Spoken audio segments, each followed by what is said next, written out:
عليكم ورحمة الله تعالى وبركاته. مرحبا بكم في قناة صافرة البداية للأخبار الرياضية.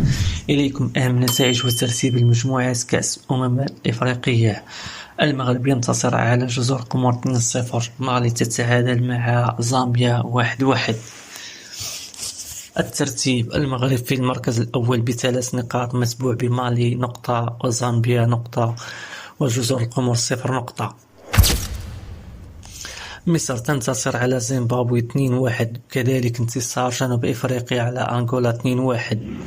ترتيب هذه المجموعة: مصر جنوب إفريقيا مصر 3 نقاط، زيمبابوي وأنغولا 0 نقطة.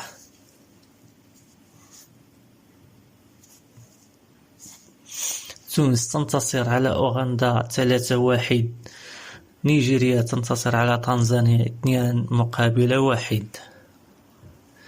ترتيب هذه المجموعة: تونس ب3 نقاط، متبوعة بنيجيريا وتنزانيا أوغندا 0 نقطة. الجزائر تدك شباك السودان بثلاثية نظيفة. بوركينا فاسو تنتصر على غينيا الاستوائية ب2-1. ترتيب المجموعة: الجزائر في المركز الأول ب3 نقاط، بوركينا فاسو 3 نقاط، غينيا الاستوائية السودان 0 نقطة. مباريات الجولة الثانية تنطلق يوم الجمعة 26 ديسمبر. أنغولا في مواجهة زيمبابوي على الساعة 1:30. مصر جنوب إفريقيا مباراة القمة على الساعة 4. زامبيا جزر القمر 6:30. و9 مساء المغرب في مواجهة مالي.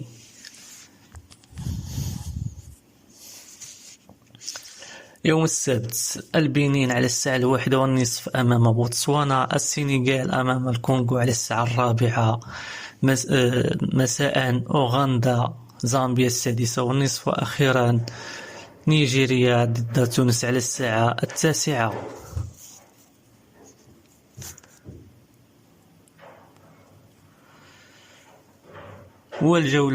والجولة الأخيرة يوم الأحد: الغابون موزمبيق على الساعة 1:30. غينيا الاستوائية السودان على الساعة 4. الجزائر 6:30 أمام بوركينا فاسو. الكوت ديفوار أمام الكاميرون الساعة 9 مساء. جميع المباريات على قنوات البين سبور. لا تنسوا دعم القناة وشكرا. Free audio post-production by alphonic.com. Free audio post-production by alphonic.com.